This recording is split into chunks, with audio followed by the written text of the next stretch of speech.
We talked all offseason how the Chicago Cubs needed a superstar. Well, they got one.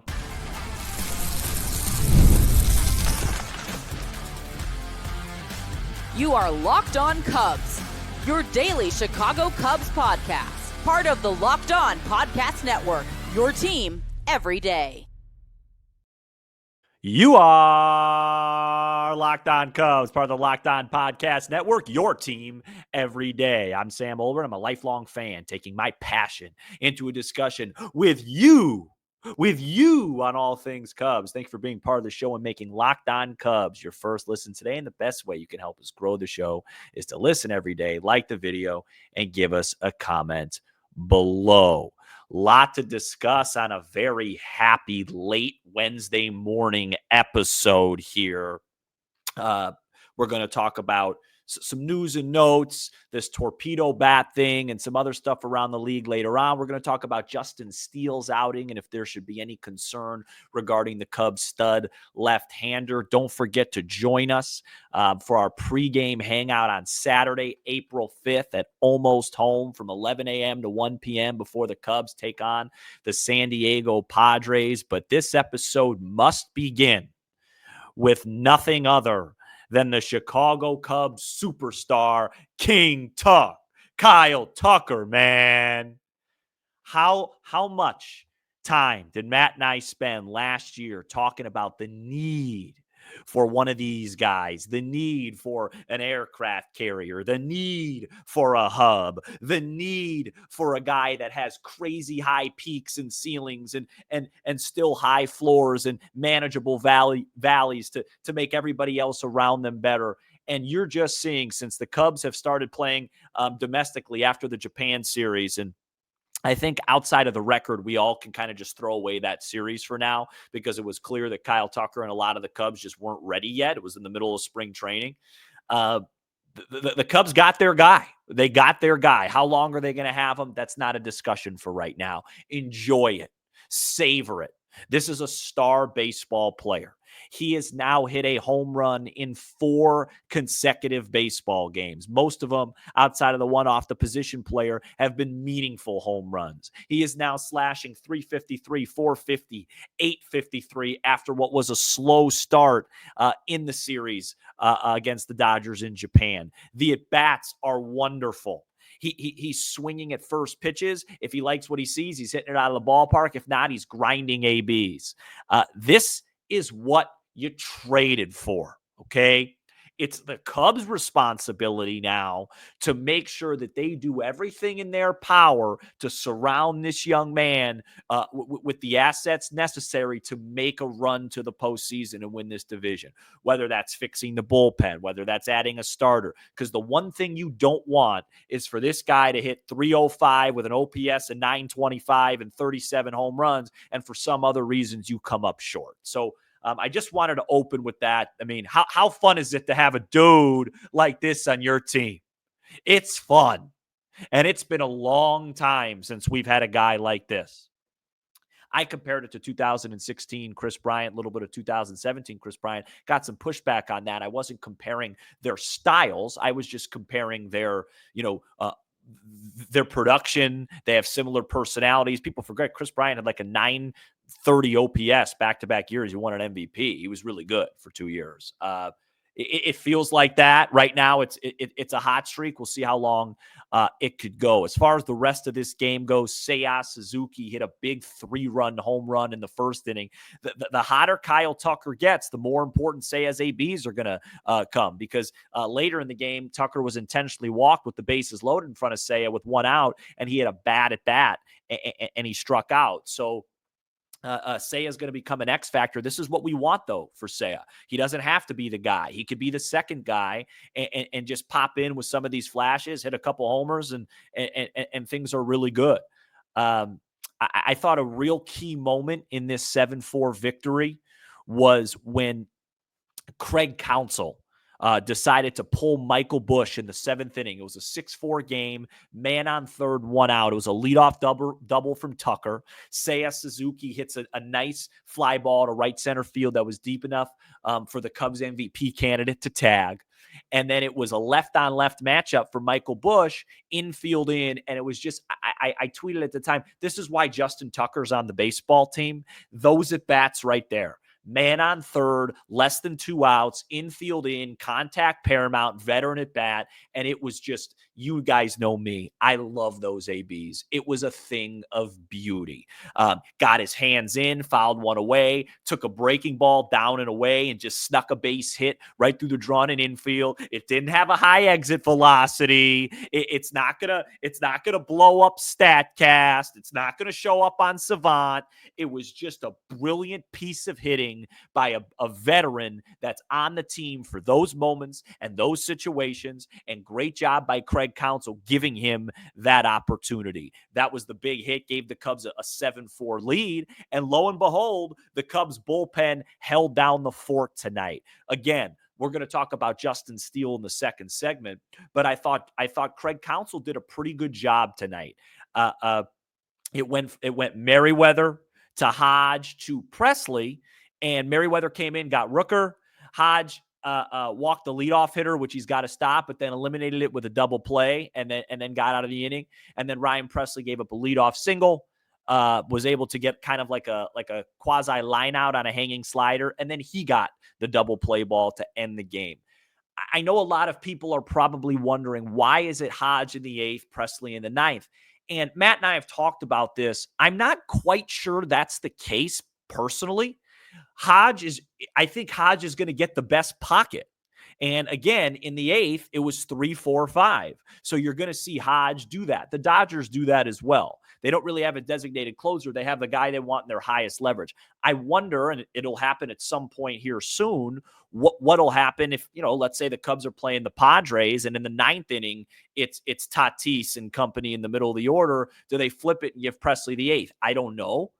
It was a better outing from Presley. I thought his slider and breaking stuff looked a little sharper, but it still, wasn't, oh, that's a closer right there. But I'm not going to complain. And to be fair to Ryan Presley, he has cost the Cubs 0 games so far this season. The game that was cost was on Sunday by Caleb Thielbar and Eli Morgan. And really, I guess if you want to be picky, you could say Presley too, because his bad outing on Saturday caused Julian Merriweather to warm up, which then made Julian Merriweather unavailable on Sunday. Maybe he comes in and cleans up that mess sooner in the 8th. But overall, since the Cubs have returned home, 6 games on this trip, they're 4-2.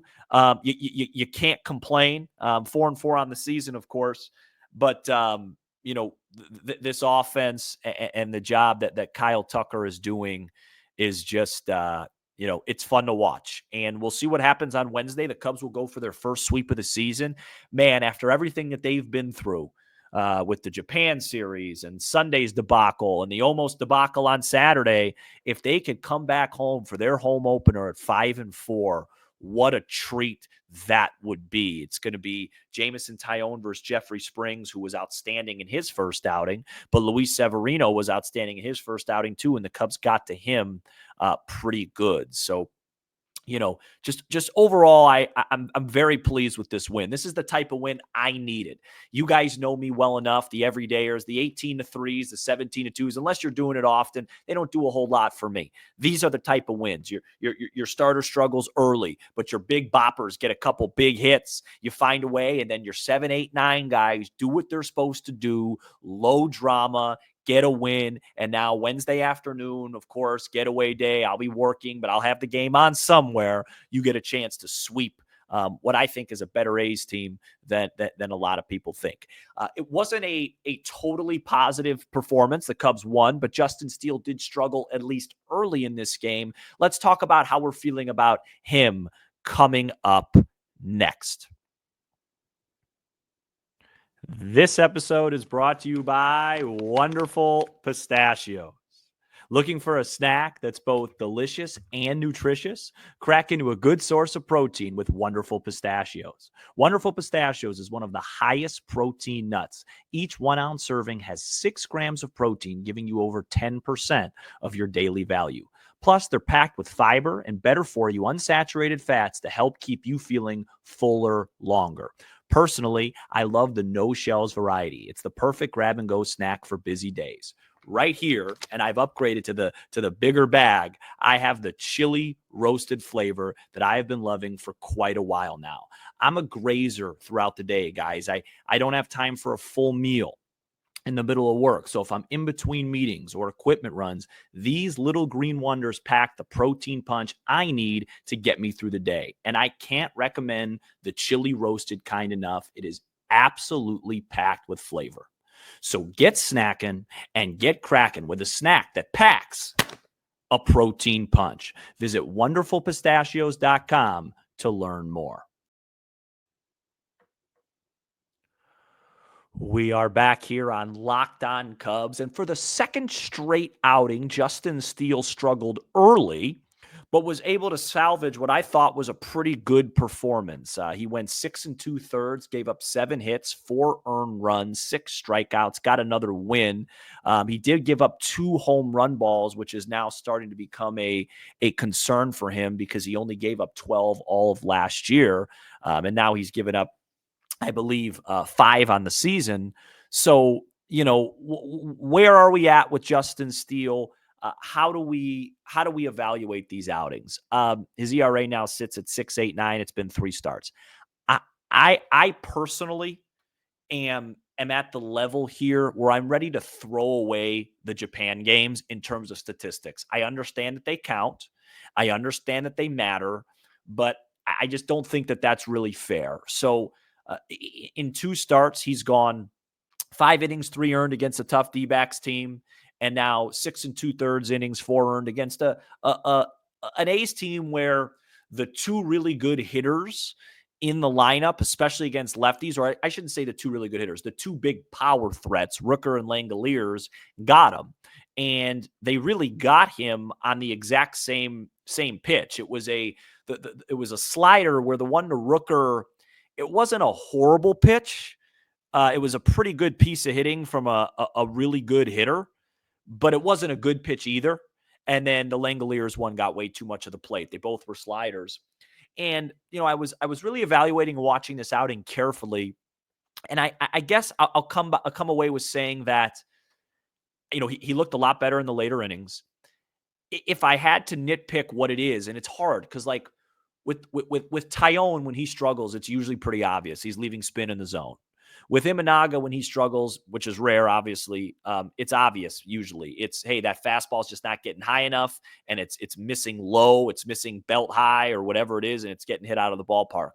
With Steele, when he struggles, it's tricky because, sometimes, guys are just swinging early. Like today, he only had like 70 plus pitches when he got taken out. We'll get to that in a minute. And it's just hard to pinpoint what's actually wrong. And it just seems like eventually it's going to work itself out. I guess what I would say, though, is just overall location, not great. And the stuff itself just looks a little flat. I just don't think it has its normal zip, especially the breaking ball, especially the slider. I think that would be my takeaway. But at the same time, and I understand that these conversations are always hindsight because the Cubs won. If the Cubs lost this game 4-0, we probably would be a little bit more frustrated at Steele's outing, but they won. They've won his last 2. But it feels very Lester-y to me. Just like, hey, April, May, John doesn't have his best stuff yet. Arms a little bit fatigued, whatever it is, but I'm just going to bulldog and grind my way through this start and give my team a chance to win. And I think that's what Steele is doing. I don't really have any long-term concerns right now. I'm 1 start away where if he gives up multiple home runs again, I'll probably start to go, uh-oh. Because I did this last year. He came back from the hamstring injury, gave up a bunch of home runs to Pittsburgh in back-to-back starts. And I remember telling Matt, I'm like, I'm a little bit concerned just because he doesn't do that a whole lot. And then he rattled off a stretch where he gave up hardly any. So I think it's a good sign. I think it's a good sign that, Justin Steele is, I would say, by his standards, off to a very slow start this year. And the Cubs have won 2 of his 3 outings because I just feel like he's going to pitch better than this. I think it also helps that when you have, I'm telling you, I come back to it, having a guy like Kyle Tucker makes it easier, man. The margin for error increases on your team when you have a star like that. I mean, look at what the Cubs middle of the order have done. I mean, they're supporting Steele. Tucker was on base today 4 times. Seiya was on base twice, hit a 3-run homer. Cubs only had 9 hits today. They only hit 2 home runs. It was by the middle of the order. So, when you get that, it makes Steele's life a little bit easier. It allows him to attack. It allows him, to go into bulldog and go into aggression mode. And, again, would I give this start anything more than a C minus? No. But, do I tip my cap and say, hey, way to compete and close this deal? Because the one thing you don't want to do is waste the game, when Kyle Tucker's this hot against the, I knew I was going to say Oakland A's at one time, the A's. You don't want to waste a game like that. And he didn't. So that's where I'm at. I'm, not thrilled at the beginning, but I'm not overly concerned just yet. Talk to me. His next start will probably be that first game against Texas, I would assume.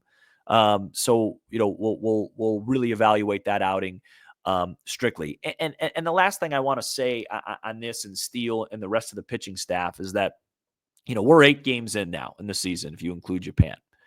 And that's, a very, very small part of the season. But so far through 8 games, you're kind of seeing the good and the bad with this Cubs team and kind of what we all expected. This feels like a good offense. This feels like an offense that has a high ceiling. This feels like an offense that should have a pretty high floor. I mean, how many times have we seen the Cubs put up 15, 16, 17, 18, and 19 and go, uh-oh, next game's a 0. The next game's a 3. We lose the series 2-1, but we won on aggregate. This offense feels a lot like the offense in 2023 when Cody Bellinger in July and August was as hot as anybody in baseball. When this offense has a star, I mean, I'm just going to keep coming back to it because it feels like that. This is what the hope was. Your offense reverts to that 2.5 month stretch in 2023 when you had a consistent star player. Now, the concerns, of course, are there. Justin Steele, who going into this year, as great as Imanaga was last year, I look at that as like a 1A, 1B. Those are like the 2 main guys. Imanaga's off to a good start. Steele, not so much. We'll see what happens. Jamo's on the bump tomorrow. His first start didn't go well. We'll see how that goes. Overall, Ben Brown was decent. He was decent. And then, you look down the bullpen and those struggles are there. So, as we sit here on April, technically now April 2nd, and evaluate this team, this is kind of exactly what we thought we were getting. A much improved offense. Defense has been really good so far. Base running's been excellent. Bullpen has been an unmitigated disaster thus far, although Tuesday night was a step in the right direction, and then very up and down from the starters. So, you're going to have peaks, you're going to have valleys, you're going to have the starters, struggle or carry the team at some point too, while the offense struggles. And the pitching will get better once you get to ice cold Wrigley, because it's going to be frigid this weekend. I don't even know if I'm going to actually go to the game after our meetup. I'll definitely be there. I may just stay at Almost Home and just watch it myself. But, this is kind of the team we thought we were getting. Could you imagine this team with another stud starter? Could you imagine this team with another stud reliever? Then it would get pretty fun. But this is the team we got right now. This is what we're rolling with. And to be honest with you guys, it's been fun to watch so far.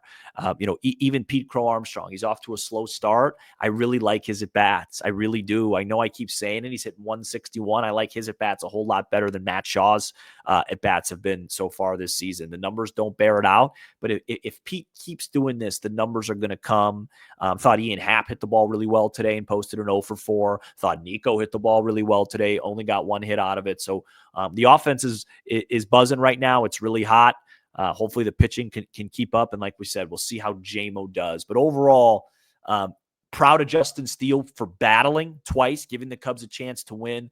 But hopefully that slider and that, I think the word's bite. Hopefully the bite will come back to his pitches a little bit. Maybe the velocity increases a little bit, and we see vintage Justin Steele or the Justin Steele we're used to next time out at Wrigley Field. Coming up next, we're just going to go around the league. We're going to do some news and notes. I also want to talk about Cade Horton for a little bit, so that's going to come up next.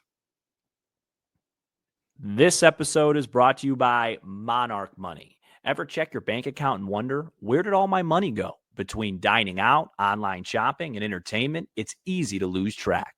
That's where Monarch Money comes in, your personal CFO giving you full visibility and control over your finances. Monarch Money isn't just a budgeting app, it's a complete financial command center. You can track all your accounts, investments, and spending in one place so you stop just managing your money and start building wealth. Instead of juggling multiple apps, you can use Monarch to check your finances, track spending, and even plan long-term goals. Folks, if you're anything like me and you're not a big cook, you live alone, you spend way too much money on delivery services and takeout, Monarch Money is for you. It'll help you budget smarter and save more.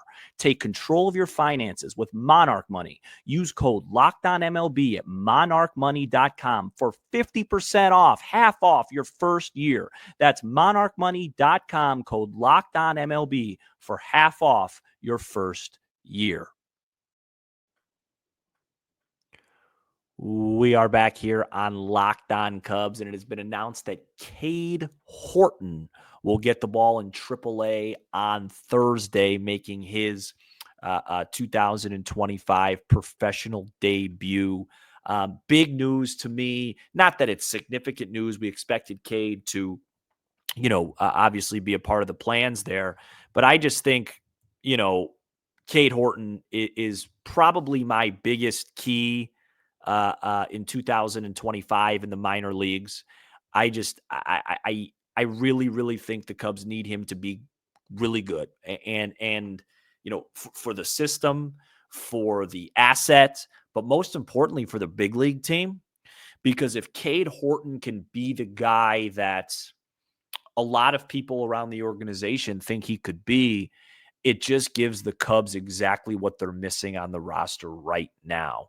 That's another pitcher with nasty stuff, whether it's Woodruff Burns, i.e. 2018, when they came out of the pen for Craig Counsell and the Milwaukee Brewers. And that's a playoff combination or down the stretch combination. Maybe that's with Ben Brown and Cade Horton, or Horton does so well that he earns a spot in the starting rotation. I don't know what it is.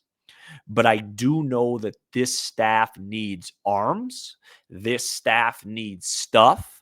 This staff needs high ceiling, and Cade Horton checks all those boxes. Now he's young. He's battled some injuries. They have to be very, very careful with him just because, of those things and all the injuries that come with, being a young pitcher these days. But I'll be watching that one closely. Obviously Ballesteros and Alcantara and Owen Casey. I mean, we're all watching those guys closely as well. But I don't think there'll be anybody in the minor leagues I'll be watching closer. Last year was Matt Shaw. This year it'll be Cade Horton, who I will be watching every time he takes the rubber, because if this guy can have a really good start, and again, it's putting a lot of pressure on him. But if Cade Horton's wearing Cub pinstripes, in July, August, whatever, even September, what a lift it could give this team. What a lift it could give this bullpen. Because when you look at a bullpen, especially, it always seems really dark to try and fix it. It always seems like such a tall task, but it's one or two guys change everything with a high leverage bullpen. Because ultimately, when guys come in games, when you're down 4-2, 4-1, 5-2, you're probably going to lose those games anyway. It's the games that you have to win, like Tuesday night, where, or last Sunday, where, you add a guy like a Cade Horton that could just pop in and, hit 97, 98, and then it moves up Hodge, and then, Presley or Merriweather or whoever it is. It just adds another guy. I mean, we saw this happen last year. We've seen it happen the last 2 years. The last 2 years, it was just a couple of guys that changed everything. Last year, it was Tyson Miller and Jorge Lopez. And then Porter Hodge. Really, it was three, I guess. But really, it was Jorge Lopez to Porter Hodge that really changed the high leverage ceiling of the bullpen last year. The year before, it was Merriweather and Alzolay because Leiter was pretty good most of the year.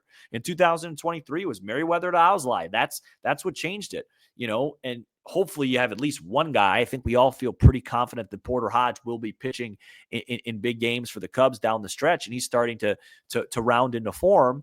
So you add a guy like maybe Ben Brown, or you add a guy like maybe Cade Horton, and it just changes the whole complexion. People wondering, well, why wouldn't Cade Horton start? I just think innings wise, it'd be really hard if he's going to start in the minor league. So I'm going to be watching that closely. This isn't something I expect to happen. I'm shooting for the stars, but in a year where you really feel like you have a chance to win this division, I want to shoot for the stars. I want to look for avenues to raise this team's ceiling, and I don't think there's a better place to look than Cade Horton and what gets done there in the minor leagues. Just some news and notes around the league. I want to mention this torpedo bats thing, and I want to mention it just because I don't really care. I'd like you guys to know that I don't really care. Baseball is such a sport of like intricacies like that. I mean, we of course know, tipping pitches, stealing signs, PEDs, Jurickson Profar just got suspended 80 games. And, now it's this bats thing. And I will say, I don't have any proof on this in terms of numbers, but it does feel like there's been a lot more offense in baseball the first week plus of the season, of course, for our Cubbies for sure, but they're playing away from Wrigley Field. I know Swanson's using it. Maybe Horner's using it a little bit. I don't really have a whole lot to say. Let's let it play out. I mean, it seems legal. It seems like something that, a lot of guys might try and do. I will say, being the crazy Cubs fan I am, I don't love Nico Horner doing it because I don't need Nico Horner to hit the ball in the sweet spot a lot because he's not going to hit a lot of homers. I just want Nico Horner to hit line drives to right for base hits. He hit the ball really well, by the way, today. I've loved his at-bat so far, for what it's worth. There's so many guys on this team. I love the at-bat so far, even though the numbers haven't matched yet, which is really exciting. And Nico Horner's one of them. But, I guess I just wanted to mention the torpedo bats thing. I know the Yankees hit a bunch of homers. Great for them. I think ultimately it'll calm down. It won't be a story. It's just the next thing. Baseball's a trendy sport. There's got to be something to talk about. I wish we could just talk about Kyle Tucker and Shohei Ohtani and Juan Soto and just the stars of the game, because the Cubs do have one of those now. And, go from there. But we'll see, we'll see where it lands. And I wanted to mention it because it's news, and I just would like to say I don't really care that much. One more reminder. This Saturday, Almost Home, 11 a.m. to 1 p.m. Matt and I also will be posting audio content for Friday 120 games. We typically don't do that. For those people that are new, Matt and I typically, we don't record shows Friday and Saturday. And when we record for Sunday, it's for Monday. But we are now going to add just, since we do the watch alongs for YouTube only, we're going to add some Friday 120 post game mini podcasts for audio only. So instead of 5 shows a week, it'll be 5 shows plus a little bit of a mini, a mini show, like maybe 5.5 shows. Great win for the Cubs on Tuesday. Series clinched. First series win of the year. Always tough to win on the road. Now you get greedy. Can you sweep a team like the A's and come back for your home opener with tons of momentum and feeling really good about things? Thank you so much for checking out this edition of Locked On Cubs. You give us 30 minutes and we'll give you all things Cubs with a laugh or two along the way. Be sure to hit subscribe on YouTube. Smash the like button for the algorithm. Smash that like button. It really helps. I appreciate it, guys. And leave a 5-star review on Apple, Spotify, and everywhere you get your podcasts. I'm Sam Olber, and this has been another late edition of Locked On Cubs.